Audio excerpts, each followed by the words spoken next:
Oi, gente! E aí, tudo bem com vocês? Mais uma live muito poderosa hoje. Eu vou conversar com uma pessoa muito bacana. Ele é. Olha, gente, eu diria que ele é uma das pessoas mais. Sabe por quê? Porque ele trabalha com autoconhecimento. E quando a gente trabalha com autoconhecimento e quando a gente é, assim entende, né, que a gente precisa se conhecer para poder liderar o outro, aí tudo fica mais claro para a gente, porque como é que a gente vai liderar uma equipe? Como é que a gente vai,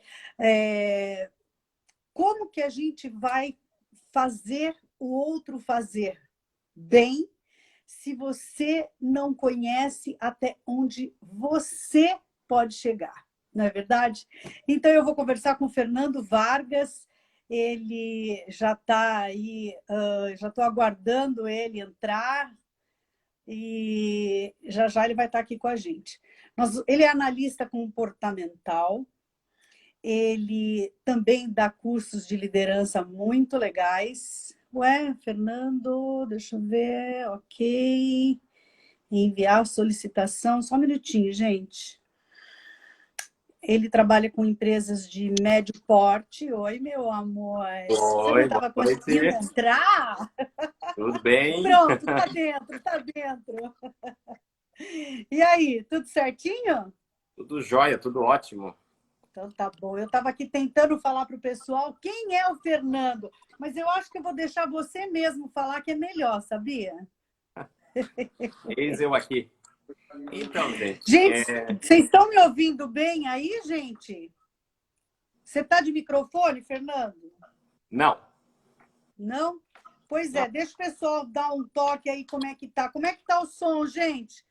Me fala. Vocês acham que eu preciso colocar microfone? Eu tô aqui, ó, com o meu fone todo enrolado. Tá bom? Oi, Lucimara. Oi, Ellen. Olha a nossa querida Olha só, Ellen. muitas Legal. celebridades nesse evento. Viu só? Coisa boa. Pois é, o Fernando, então me fala aí, se apresenta, por favor, porque você tantas coisas que a gente não consegue nem falar de você. Bom, eu sou natural de Porto Alegre, mas moro em Joinville já há bastante tempo. Toda a minha formação foi feita em Joinville e até por uma questão de criação, os meus pais sempre foram muito rígidos, então eu acabei por me tornar uma pessoa rígida também. E para ajudar, eu decidi fazer engenharia civil, né? Um meio bem exato, bem de precisão, e isso acabou por fazer com que acelerasse ainda mais essa questão perfeccionista, essa questão de certo é certo, errado é errado, mas ao longo dos anos, principalmente como eu fiquei muito tempo envolvido com o meio da educação, isso acabou me mostrando muitas vezes por de forma não muito gostosa, não foi por meio muitas vezes por meio de diálogo suave, foi por meio de conflito, fez com que eu tivesse que entender melhor as pessoas, porque invariavelmente as ações acabavam em algum tipo de conflito. E aí eu vi que o problema não estava nos outros, o problema estava em mim. O desafio Hum, não eram as outras pessoas, porque na verdade eu queria que as pessoas pensassem como eu pensava. E não funciona dessa maneira, não é? Então, não. ao longo do tempo, eu fui buscando entender um pouquinho melhor, ainda assim com pensamento lógico, eu fui querer entender um pouquinho melhor a natureza das pessoas, por que, que as pessoas agem do jeito que agem, por que dão respostas do jeito que dão, por mais, às vezes, absurdos que sejam as respostas, mas absurdo, de repente, para minha ótica, para minha formação, para o meu jeito de ver as coisas, não para o jeito de outra pessoa, né? Porque para ela aquela reação é uma reação natural. Né? Então, isso Uhum. foi o que me motivou a buscar o conhecimento, principalmente o autoconhecimento, para me entender melhor, para poder mais facilmente entender as outras pessoas. Entendi. Você se considera uma pessoa difícil de lidar depois de todo essa trajetória de autoconhecimento? Você acha que você evoluiu Mas em que sentido? Eu sou muito incisivo, né? Tenho um perfil bastante de personalidade bem forte. Então, ao longo do tempo, eu tive que segurar um pouquinho a minha onda para poder aceitar as diferenças e, principalmente, entender que a verdade não é só a minha, né? Uhum, é. Olha, a Lucimara está interagindo, falando que temos o compromisso com quem está ao nosso alcance fazer, né? O que depende de outras pessoas já sai da nossa competência. Você concorda com isso? Desculpa, falhou aqui, cortou, eu não consegui entender toda a A pergunta. Não... Lucimara está falando que a gente tem o compromisso de fazer aquilo que está ao nosso alcance, né? E o que depende de outras pessoas fazer, daí já sai da nossa competência, né? Perfeito. Concordo com ela em gênero, número e grau. Porque, na Uhum. verdade, como bem diz o Stephen Covey no best-seller Sete Hábitos das Pessoas Altamente Eficazes, um dos hábitos é justamente isso. É você ficar dentro da sua zona de influência. Quando, na verdade, a maioria das pessoas vive fora dessa zona, que é a zona que ele chama de zona de preocupação. Só que na zona de preocupação eu não tenho acesso ao que acontece. Exemplo, eu estou falando aqui as coisas, mas se eu ficar preocupado com o que cada pessoa agora está pensando, eu não tenho controle sobre isso. Eu tenho controle sobre a qualidade da informação que eu vou entregar. Agora, o que Uhum. cada pessoa vai interpretar, vai pensar, vai responder, aí não cabe a mim. Eu não tenho essa, eu não tenho essa possibilidade de domínio, vamos dizer assim. Mas, infelizmente, muitas pessoas acabam por sofrer porque, invariavelmente, vivem nessa zona de preocupação, numa zona onde você não tem influência. Uhum. Isso é uma coisa bem importante de se falar, porque muita gente acaba assim criando conflitos desnecessários, né? Uhum. Ou até deixando de fazer a sua parte ou o que está na sua competência, porque fica preocupado com o que o outro vai achar, né? Isso daí, mas isso não seria, por exemplo, uma falta de segurança? Olha, é relativo, sim, e depende, porque se a pessoa está ciente do papel que ela tem sobre as ações que ela faz no dia a dia, o fato do que os outros vão pensar não é tão relevante. Isso também tem a ver com o perfil de cada pessoa. Tem perfis comportamentais que dão mais importância ao que as outras pessoas pensam em relação a outros perfis. Então, isso acaba por também ser relativo, depende muito de cada pessoa. Mas se a Uhum. pessoa está ciente do que ela vai fazer, ela tem consciência e principalmente ela está segura do que ela está fazendo, o que Tem os que outros tocar. pensam, não vou dizer que é irrelevante, mas não tem um peso tão alto. E me chamou a Uhum. atenção esses tempos, eu vi um programa onde o Kaká era o entrevistado, o ex-jogador de futebol, e ele disse o seguinte, olha, chega numa altura da vida da gente que a gente vai ser criticado por qualquer coisa. Sempre vai ser criticado por qualquer coisa. Uhum. Então, as minhas escolhas são baseadas naquilo que eu estou disposto a ser criticado. Porque eu sei que eu vou ser criticado. Então, paciência, segue a vida. Eu, Uhum. particularmente, acho que ele foi muito sábio nessa colocação e eu concordo com ele nesse sentido. Uhum. Então, por isso que um americano chamado Jane Blick, ele é fundador, ele é cofundador e é CEO da Inermetrics. Ele fez uma pesquisa com quase 200 mil pessoas, em torno de 197 mil pessoas, mais ou menos, e em 23 países, e essa pesquisa durou 7 anos. Qual que era o objetivo dele? Traçar o perfil das pessoas que tinham alta performance. O que essas pessoas têm em comum? É lógico que várias pessoas demonstraram ter vários comportamentos peculiares, mas principalmente o que ele percebeu como característica padrão para praticamente todas elas era autoconsciência, ou seja, a consciência daquilo que eu faço, daquilo que eu penso, daquilo que eu que eu entrego, e autenticidade, ou seja, eu sou autêntico a quem eu sou, aos meus sentimentos e à minha natureza, à minha essência. E foi interessante porque quanto mais autenticidade essas pessoas apresentavam, maior era o nível de performance que essas pessoas entregavam. E por que elas entregavam maior performance? Porque como elas se conheciam, se conhecem tanto para o bem quanto para o mal, vamos dizer assim, tanto nos superpoderes quanto nas fraquezas, essas pessoas mais facilmente conseguiam reconhecer oportunidades que estavam de acordo às suas virtudes pessoais, aos seus comportamentos, digamos assim, naturais. Porque, na verdade, o que acontece? Nós temos, dentro da nossa base de comportamento, nós temos os nossos comportamentos naturais e comportamentos que são adaptados.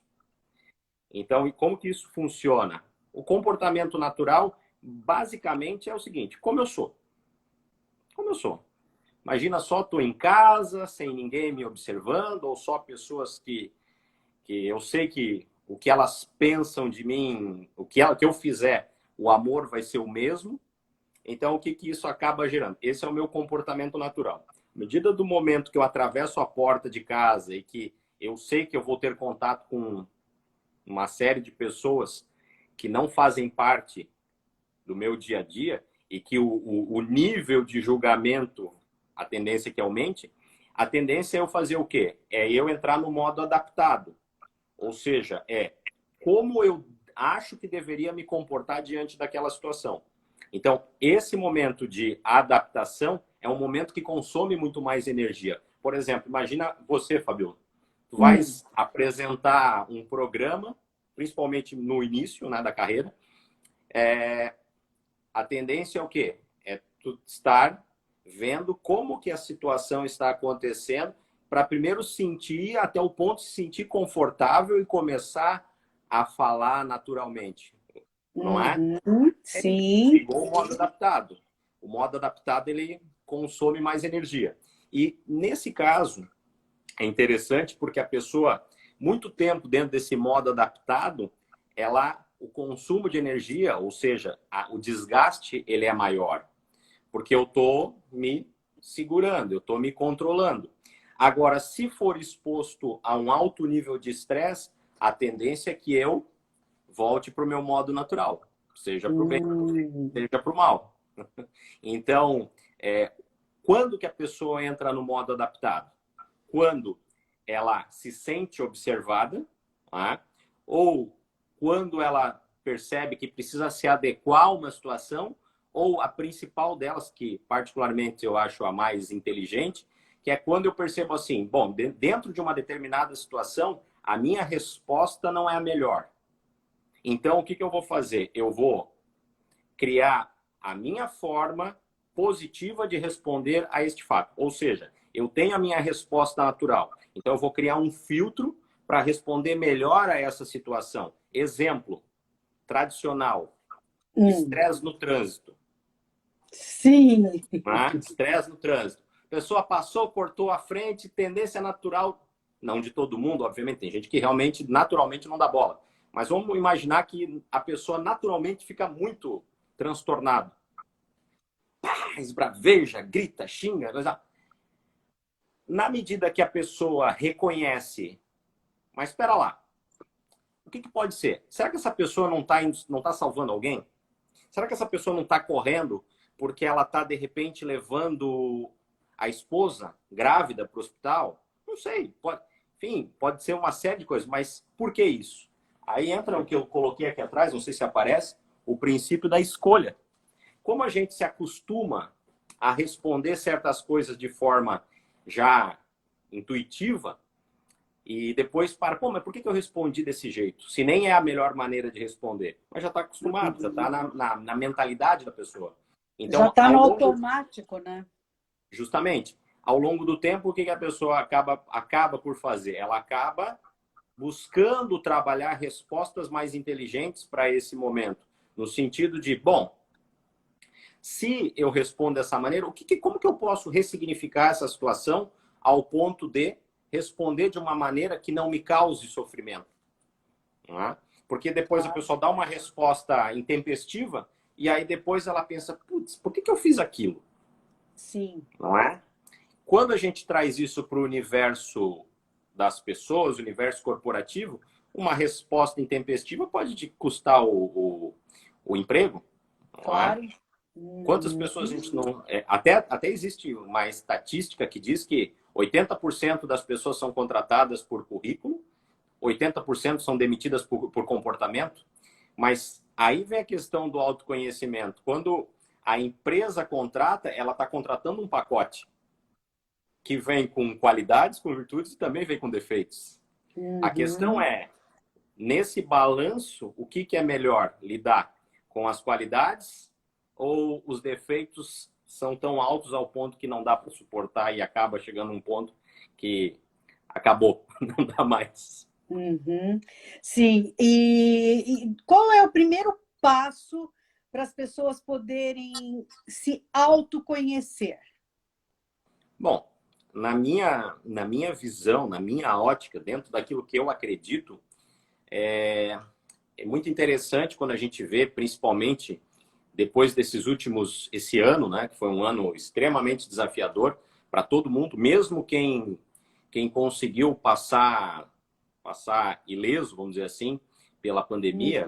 Quando eu digo ileso, é que a empresa continuou funcionando bem, continuou vendendo, profissionalmente a pessoa não teve perdas. Então, quer dizer, mesmo quem passou de uma maneira sem haver grandes perdas, foi um momento de muito desafio, foi um momento que todo mundo teve que, de alguma forma, se adequar a algumas situações. Então, eu percebo que tanto para liderança quanto para vendas, muitas vezes o que se procura desenvolver não é exatamente o que precisa se desenvolver. Como assim? Vou dar um exemplo. Quem convive mais comigo deve estar até cansado, mas tudo bem, paciência. Vai ele de novo. Por exemplo, muitos vendedores, eles se preocupam, eles estão preocupados muitas vezes com, eu preciso melhorar minha técnica de venda, minha técnica de fechamento, por exemplo. Mas o fechamento é a última parte de um processo de venda. Só que ele não percebe que muitas vezes, na ânsia de fazer o negócio, ele não ouve o cliente dele direito. Então, ele acaba por fazer uma concepção, ou muitas vezes nem faz uma concepção equivocada. Ele simplesmente, eu vou vender o que eu quero vender. E não é assim que funciona. Imagina o médico pegar o paciente senta na frente dele e ele diz, calma lá, tu está com isso. Não, doutor, eu não estou com isso, estou com outra coisa. Não, tu está com isso. É mais ou menos assim. É querer criar um diagnóstico sob uma ótica equivocada.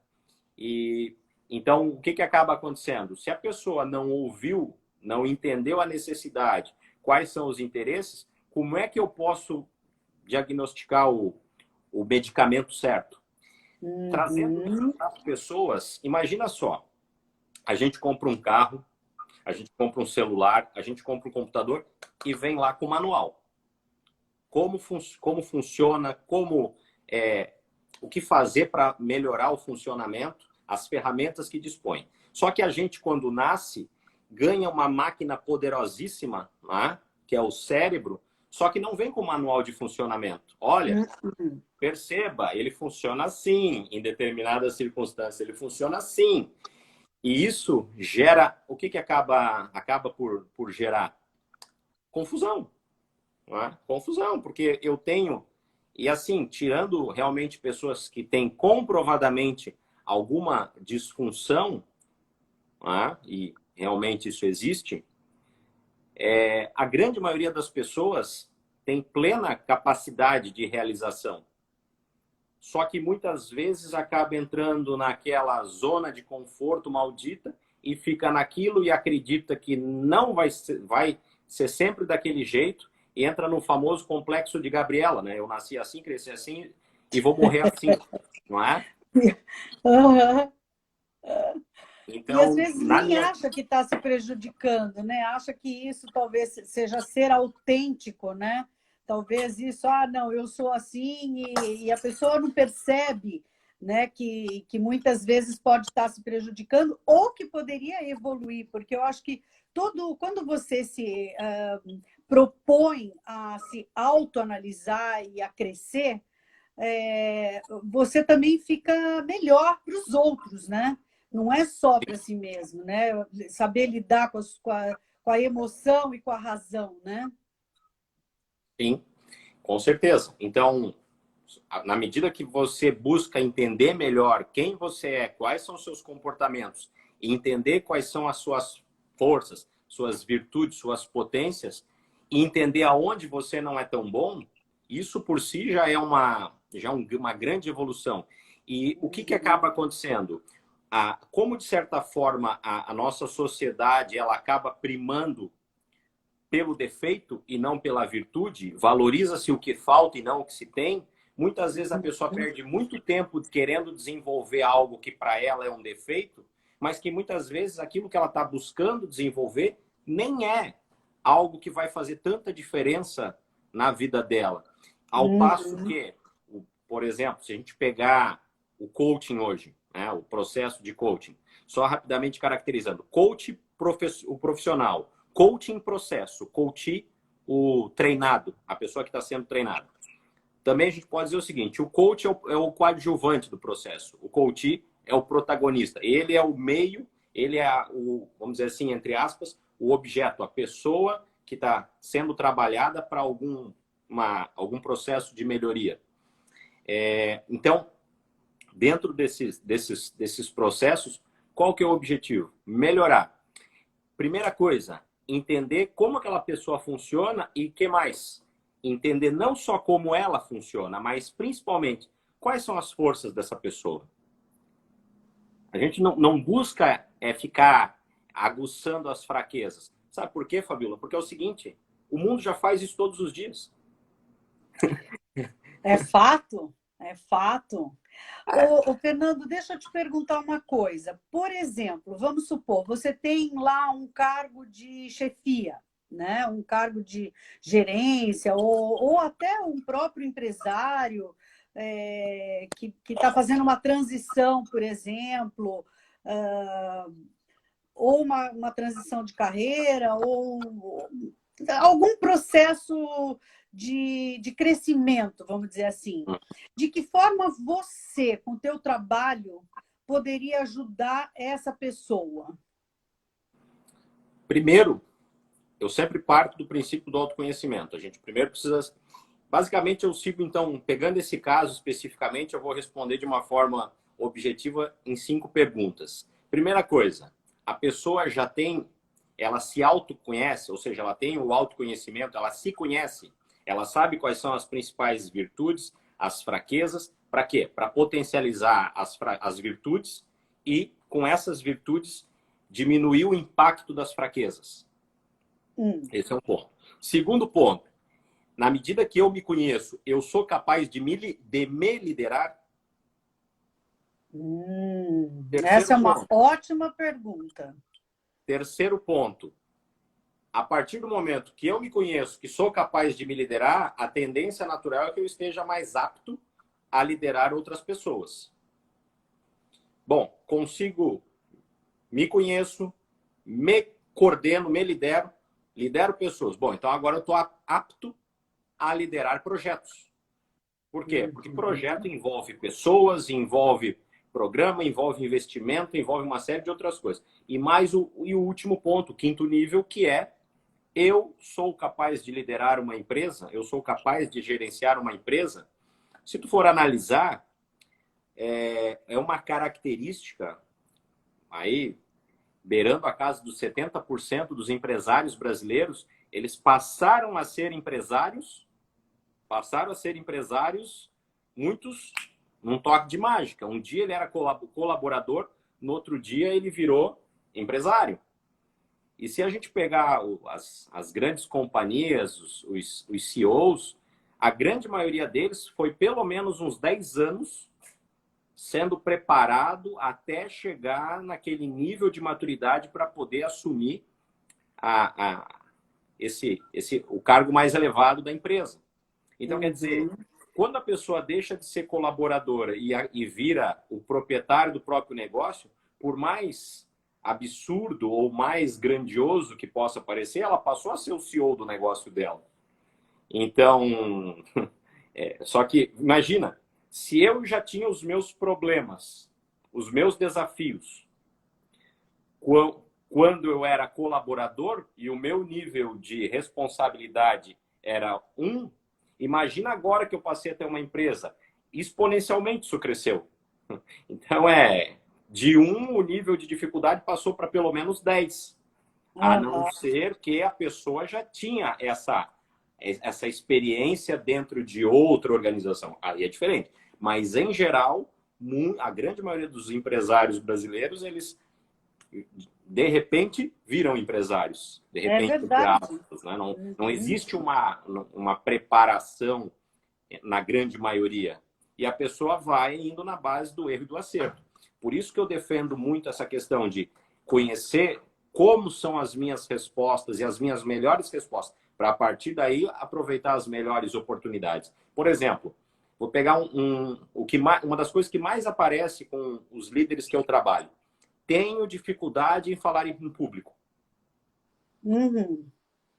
Por exemplo, é uma coisa que eu sempre tive facilidade. Sempre tive facilidade em falar em público. Desde a época de colégio, apresentar trabalho era uma coisa que eu sempre tive facilidade. Então, para eu entender essa situação, eu preciso me colocar nessa situação. Essa situação exatamente eu não vivi, mas eu vivi outras situações em que eu cheguei no ambiente em que eu era praticamente um analfabeto daquele determinado assunto.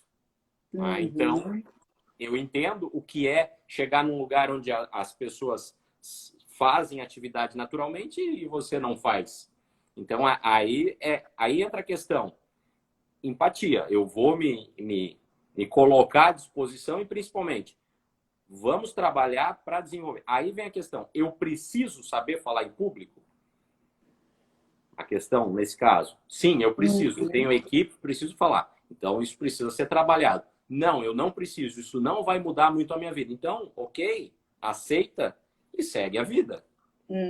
Depende o quanto aquilo é importante ou não é importante.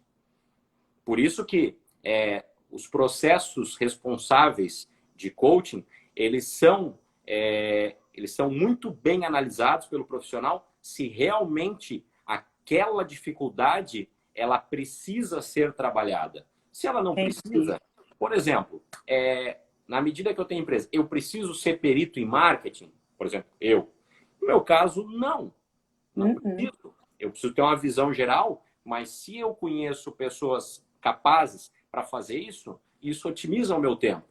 Então, eu entendo a visão geral, mas não vou ser eu o especialista. Entendi.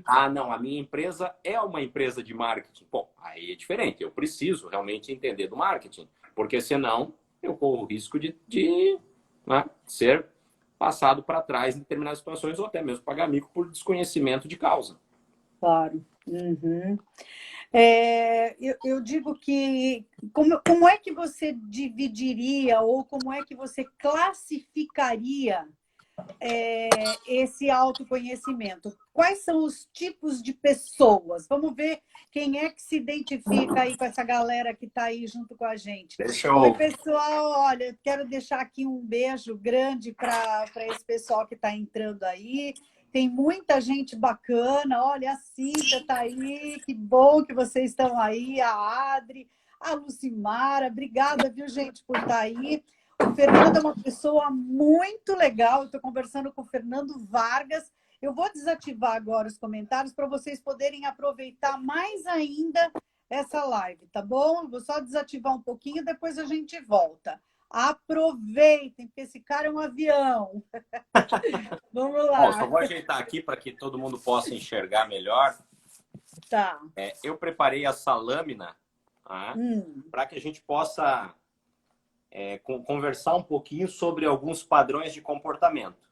Mas antes de falar propriamente sobre o método, que eu vou dar aqui uma visão assim geral, aqui a questão mais importante do que buscar ficar julgando os outros. Ah, porque você é assim, porque você é esse. Antes de ficar rotulando as pessoas, primeiro busque entender quem você é. Você, aham. Esse é o objetivo. Eu não estou aqui... Porque mesmo as pessoas que são analistas, que é o meu caso, analista comportamental, a gente não fica buscando rotular as pessoas sem ter um teste confiável e responsável em mãos. Então, começa por aí, sem julgamentos. A gente está buscando trazer o conhecimento para que com esse conhecimento você possa viver melhor com as suas virtudes e não ficar julgando o vizinho, vamos dizer assim. Então, Legal. o que a gente vai falar aqui, basicamente, é o método DISC, que é um método que ele a base dele foi criada por um professor da Universidade de Harvard, que se chama William Marston. O professor desenvolveu esse método. Na verdade, ele escreveu um livro que são as emoções das pessoas normais. E esse método, esse livro, na verdade, ele entrou entrou no mercado em 1928. Tá? E o que ele percebeu? Que existiam 4 padrões base de comportamento. E em cima disso, ele desenvolveu dois eixos, o eixo horizontal e o eixo vertical. Dentro do eixo horizontal, de um lado ele colocou a parte de razão, a parte lógica, a parte de realização de tarefa, obtenção de resultado. No outro extremo, que está aqui atrás de mim, o que ele fez? Gente, eu vou meio que sair e voltar para vocês poderem ver aqui, tá? Do outro lado, o que ele colocou como o outro extremo? Pessoas, a parte da emoção, em uma pergunta uma afirmação muito simples o quanto eu me importo com o que as pessoas pensam naquilo que eu faço. Então, se de um lado isso não tem tanto peso, no outro tem bastante. E na vertical, eu tenho no extremo superior pessoas que são mais rápidas, pessoas que são mais extrovertidas, que tomam decisões mais ágeis, senso de urgência em geral mais alto. E no extremo inferior, pessoas que precisam de mais tempo para tomar decisão, pessoas que tendem a ser mais introvertidas. Então, ele criou esses 2 eixos com esses 4 extremos e, a partir daí, dividiu em 4 partes. Dentro dessas 4 partes, então, por que o nome é DISC? Então, as 4 palavras vêm do inglês. Traduzindo para o português, fica, então, comportamento dominante, influente, estável e cauteloso. Então, são esses 4 padrões, vamos dizer assim. Aí você vai dizer, Fernando, mas todo mundo tem um padrão só? Todo mundo apresenta todos. Só que um deles tende a se destacar. E, em alguns casos, 2. Tem pessoa que tem os 4 iguais? É muito difícil e muito pouco provável. Eu não vou dizer que não tem. Eu nunca vi. Mas pode acontecer. Não é comum, mas vamos deixar aí no campo das possibilidades. Mínima, mas pode haver. Então, qual é as características, por exemplo, principais de uma pessoa dominante? Quando eu falo dominante, eu estou falando de uma pessoa com alta dominância. Porque dominância todo mundo tem alguma, mas tem pessoas que têm alta dominância. E o que é alta dominância? É aquela pessoa extremamente focada em resolver problemas e fazer acontecer. E como que funciona? É uma pessoa com alto senso de urgência, é uma pessoa rápida na tomada de decisão, sabe lidar bem com pressão, e isso não é algo que vamos dizer assim, que prejudica o dia a dia dela, tranquilo, e toma decisões mais embasadas na lógica, mais embasadas naquilo que eu quero fazer e naquilo que eu tenho que realizar. Uma frase boa para definir um autodominante é: missão dada, missão cumprida. Uma característica do dominante, por querer fazer as coisas, ter alto senso de urgência, é que em muitas situações ele não ouve as outras pessoas, não dá muita importância porque os outros pensam. E isso, por vezes, fere o sentimento das outras pessoas. Então, isso acaba sendo uma característica do dominante. Tá? Se é uma coisa que irrita o dominante, é perder tempo e pessoas indecisas. Ah, mas será eu que eu sou faço dominante, isso? eu acabei de me identificar. Será que eu faço isso? Será que eu faço aquilo? Então, quer dizer, essas são características, vamos dizer assim, do dominante raiz. Se a gente for para o influente... outra coisa do dominante. O dominante, ele gosta de falar, mas não falar também em excesso. E ele é mais afirmativo do que reflexivo. Ele está mais afirmando do que propriamente trazendo reflexões. Já o influente, qual que é a característica principal dele? Ama socializar. Socialização é o que há para ele. Então, esse fato de socializar é uma pessoa extremamente comunicativa. Adora conversar, dá muita importância para as emoções das pessoas, para o que as pessoas pensam. Então, é uma pessoa que gosta muito e prima pelo reconhecimento. Reconhecimento. Para o influente é importante ser reconhecido. Que o grupo tenha a clareza de o quão ele é importante para esse grupo. Tá? Então, uma outra situação que é muito evidente no influente é o fato de gostar de novidade. Ama novidade. E o que isso ocasiona? Novidade, novidade, novidade. É como se abrisse várias janelas no computador e demorasse para fechá-las.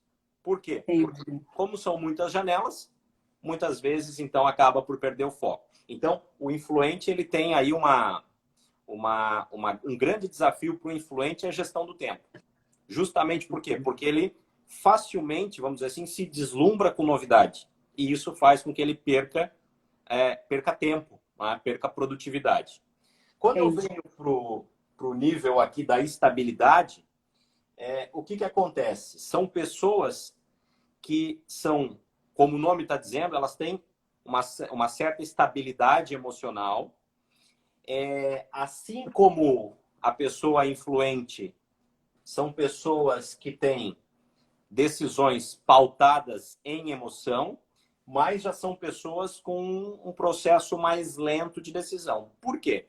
Porque, dado ao fato dessas pessoas terem alta estabilidade, são pessoas que odeiam que fira a sua rotina.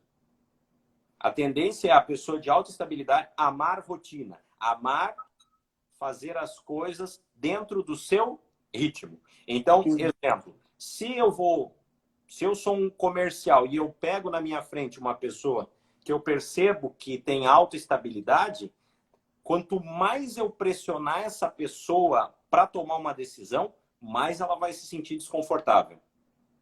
E a tendência é que ela, nessa de sair desconfortável, se feche e tenda a não querer fazer negócio comigo. Esse é um risco. Quando se pega, por exemplo, um vendedor com alta dominância, que ele é muito impositivo, a tendência é ele pressionar demais ao ponto do estável, olha, não vou querer. Ainda assim, ele vai pensar 1 milhão de vezes até dizer não. Por quê?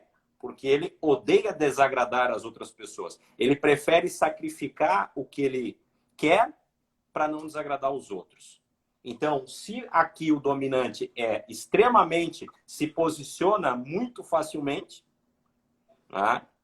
O dominante não precisa nem perguntar, ele já se posiciona. Ele já chega fincando a bandeirinha dele. O estável já é exatamente o contrário. Ele precisa se posicionar. E isso, muitas vezes, fere ele por dentro, mas ele não expõe. Por quê? Não, eu não vou expor, porque senão eu vou desagradar os outros. Os outros não têm nada a ver com o meu problema. Então, aqui é a pessoa do DISC, na base, que mais se dispõe a ouvir os outros. É o melhor ouvinte dos 4. Está aqui. É a pessoa que mais tem o maior poder de empatia é o autoestável. E a gente chega autocautela, que é o perfil mais analítico dos 4. Aqui, o que pesa? Precisão. É certo ou é errado? Como ele prima por precisão, qual que é a tendência? Ser perfeccionista. E por que ele é perfeccionista? Porque ele tem ojeriza ao erro. Enquanto esse odeia perder tempo, esse odeia erro. E se ele odeia erro, o que acontece? Quando ele vai planejar alguma coisa, ele pensa em todas as possibilidades possíveis e imagináveis para fazer um projeto. Dificilmente um dos outros perfis vai fazer um projeto melhor que ele. O problema é que esse projeto muitas vezes pode demorar muito tempo e perder o time. Então, Fernando, peraí, eu quero que as pessoas que estão aí com a gente se auto-identifiquem e depois me falem qual é dos 4 perfis que são aí, hein? Vamos lá. Pode continuar. Tá. Então, o cauteloso, como ele é uma pessoa que precisão para ele é muito importante, mas por que a precisão é importante? Porque ele gosta muito de segurança. Tá? Ele gosta muito de segurança. Já o dominante gosta de controle, de dominar a situação. Tá? O influente, o que gosta? Gosta de atenção. O estável gosta do quê? Gosta de ajudar os outros. Gosta de servir.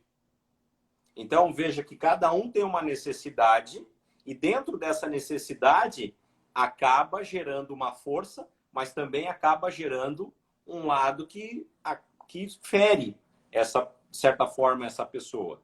E o interessante é que os perfis cruzados, eles se completam. Por exemplo, enquanto que o dominante ele é muito, como o nome diz, dominador, controlador, ele se posiciona muito facilmente. O estável já é o contrário.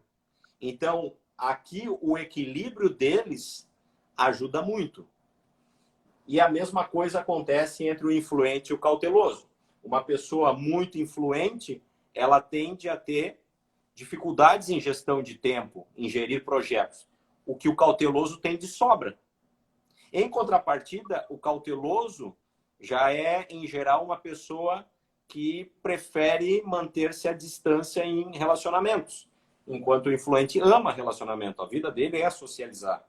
Né? Tipo, pessoas características, que têm essas características, normalmente tendem a ir para a área de engenharia, para a área de informática, computação, enfim, para áreas de precisão. É uma regra? Não, não é uma regra, mas é uma tendência. É uma tendência. É uma tendência. E aí, gente? Perguntas? Dúvidas?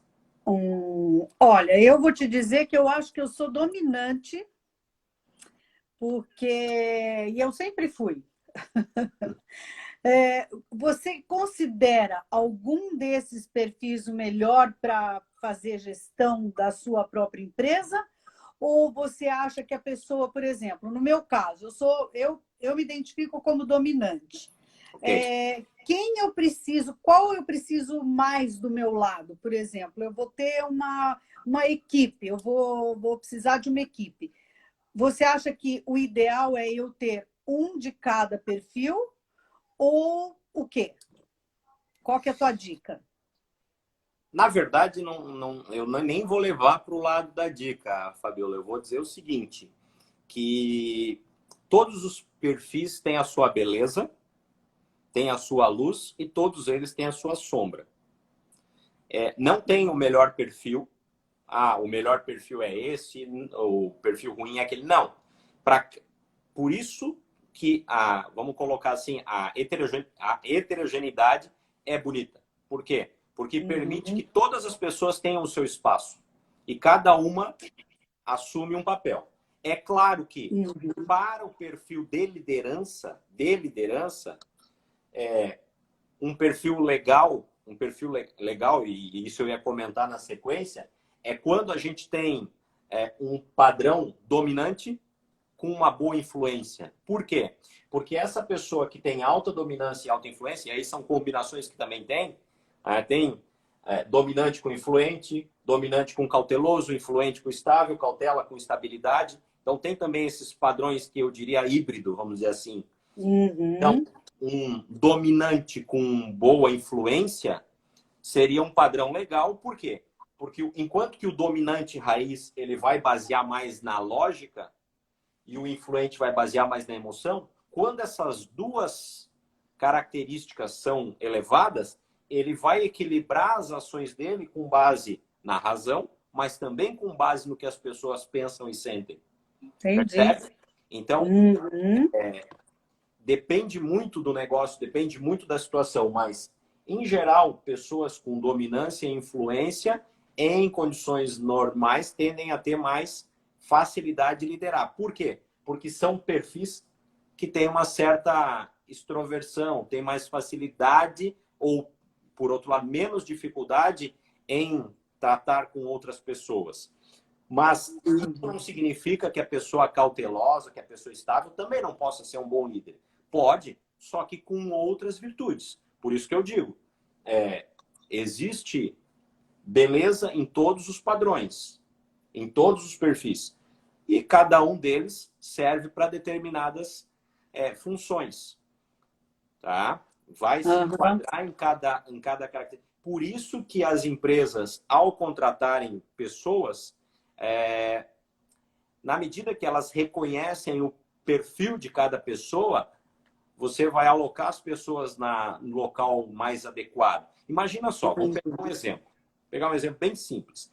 Tu imagina pegar uma pessoa cautelosa, não, nem cautelosa, vamos pegar uma pessoa estável, que é uma pessoa que gosta muito de ouvir, gosta de rotina, mas não é uma pessoa que gosta de fortes emoções, no sentido de não gosta de ficar muito sob pressão.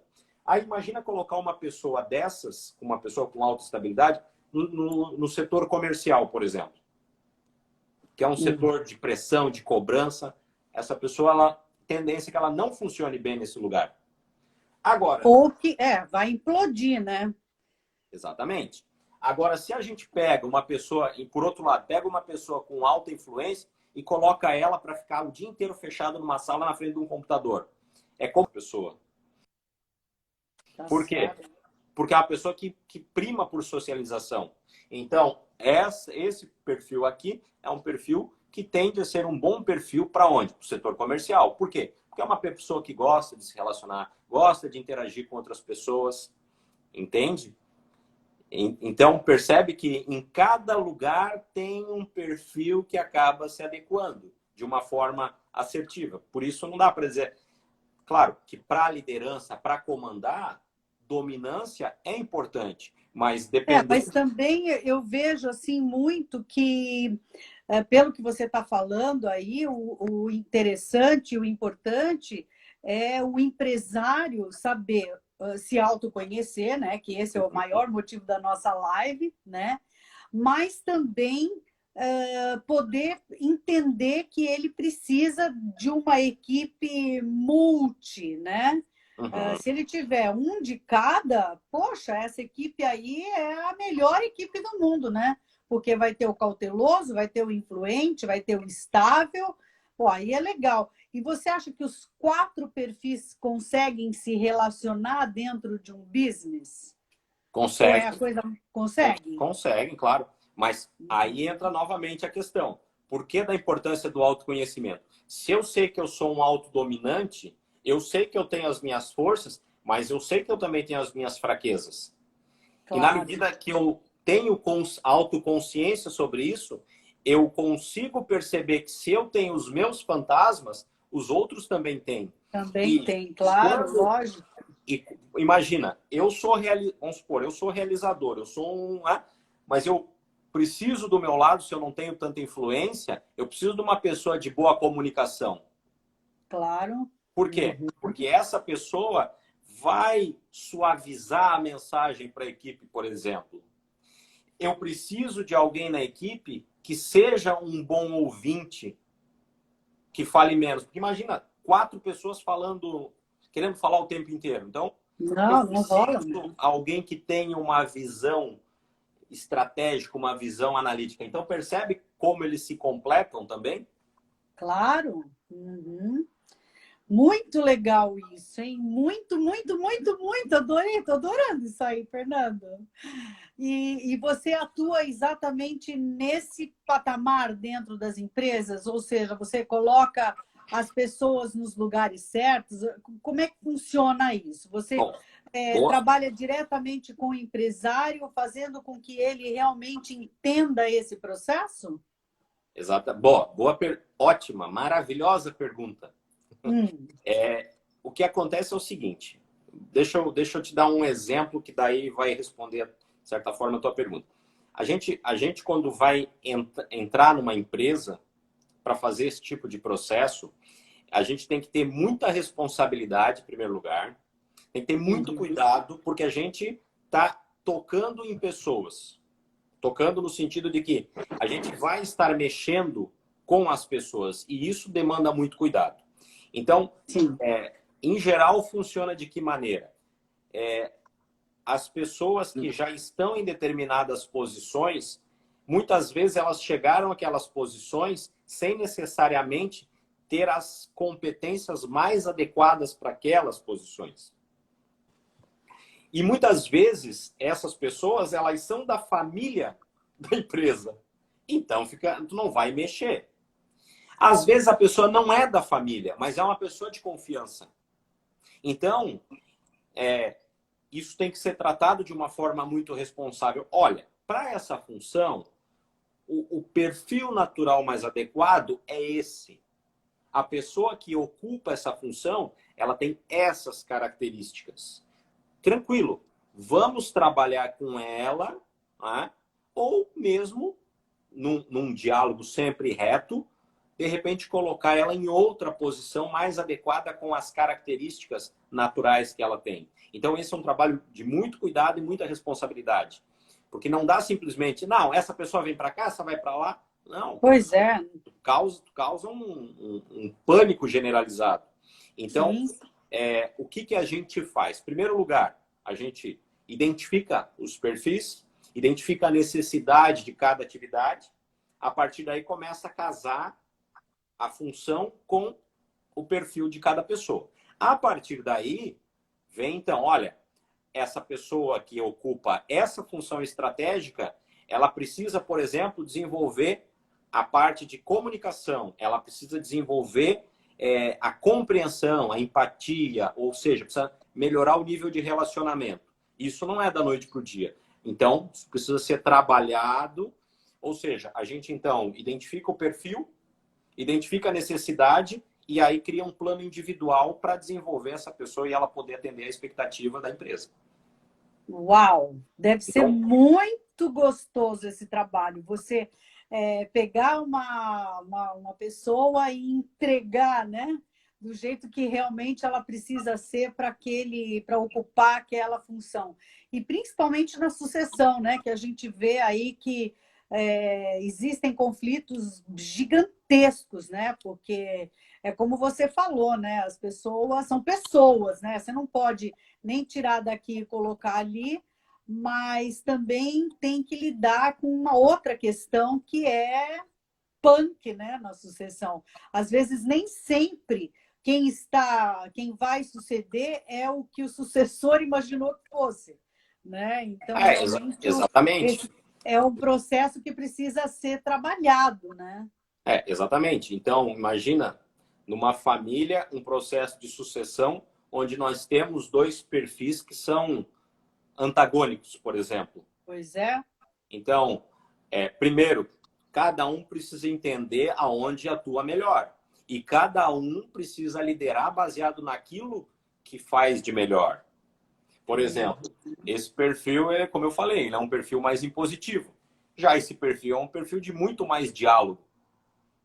Então, são perfis antagônicos, mas que ambos podem ser um grande líder. Depende o quanto... Pode dar certo, né? Exatamente. Pode dar tudo certo, né? Desde que seja trabalhado, né? Isso. Até Bem legal. pegando um gancho sobre isso, A questão é o quanto cada um está disposto a servir. Porque, na verdade, a servir e assim se dedicar. Porque, na verdade, funciona assim. Existem alguns estudos que dizem que cada um de nós tem, em determinadas competências, aptidão ou baixa aptidão. A pessoa que tem uma boa aptidão, ela vai ter no máximo, vamos colocar de 0 a 100, 20 de aptidão. O que ela vai trabalhar para chegar no 100, ela vai ter que trazer isso através de atitude. Entendeu? Então, por que muitas pessoas, a gente olha, é muito comum a gente ver isso no esporte, por exemplo. Pessoas que têm uma aptidão natural absurda, mas ao longo do tempo elas são passadas por pessoas que nem tinham tanta aptidão, mas que tinham muita dedicação. E isso eu acho muito bacana, porque é uma forma de o universo reconhecer a dedicação da pessoa. Verdade, verdade. É isso mesmo. Olha, eu posso até dizer isso, você falou aí em esporte, né? Eu digo isso na dança. Às vezes uma pessoa que tinha lá um super talento, uma flexibilidade maravilhosa, e o outro que estava ali batalhando, esse passa na frente de quem estava sentado na janelinha, né? Achou que estava. Exatamente. Né? Exatamente. Isso aí é um ótimo exemplo, porque também depende, tem o talento natural, a aptidão natural, Sim. mas só isso não vai garantir que vai ser Não uma adianta. pessoa de alta performance. E eu acho que em nenhuma profissão, né, Fernanda? As pessoas precisam entender que ninguém é perfeito, né? As pessoas precisam evoluir. E hoje a gente pode tanto, né, entender isso e trabalhar com isso. Olha, nós estamos chegando. Você acredita que faz quase 1 hora que a gente está conversando? Passou E que rápido. nós tivemos aí essas pessoas que não saíram daí, muita gente passou, e essas 20 mais ou menos que ficaram aí estão, ó, super antenadas. Eu vou ativar os comentários aqui de novo, porque eu quero agradecer muito a tua participação aqui no nosso Instagram, nossa live. Eu quero te convidar também para fazer essa mesma live lá no nosso Facebook, porque temos muita gente lá, muitos empresários legais que eu acho que precisariam escutar isso que você está falando, né? E eu Tá quero já te aceito. convidar também para voltar. Eu espero que as pessoas tenham gostado e eu espero também que a gente possa estar aqui mais vezes, porque eu sei que você tem aí, como eu falei antes, você tem um conteúdo muito rico e você precisa dividir isso com a gente, viu, Fernando? Ah, joia. Fico grato pela oportunidade e agradecer a todo mundo que esteve aí conosco. Eu vejo ali, vi que o Roger estava aí. O Roger não valia responder, porque ele já sabe o perfil dele. A Débora, minha querida, pessoa que trabalha comigo, trabalha aqui em casa. O Wilson, grande parceiro. Vi que o Jefferson, meu VP favorito lá de São Paulo, passou por aí. Então, quer dizer, a Ellen, querida, amada, se eu estou esquecendo de alguém, me perdoe, mas a gratidão aí por estar com a gente é muito bacana. E no que a gente puder ajudar, fica à vontade, pode me adicionar no Instagram, pode me mandar mensagem em inbox ali, tá? E a gente vai conversando, vai contribuindo da melhor maneira. Legal, que bom. Obrigada. Olha, a Cris está aí, a Karina. Gente, quanta gente legal. Olha, esse conteúdo super rico e a gente sempre agradece, né, a presença de pessoas incríveis como você aqui no nosso Instagram.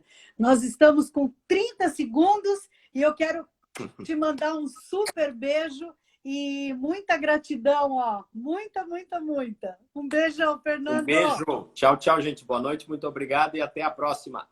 Até, que não Tchau, vai tchau. demorar, hein? Tá bom, estou à disposição. Tchau, tchau. Tchau. Obrigada. Tchau, tchau. Boa noite, gente. Beijo. Ah, gente, que legal, né? Muito obrigada por terem ficado aí. Compartilhem e vamos que vamos, né? Essa live foi muito legal, cheia de conteúdo interessante. Um beijo!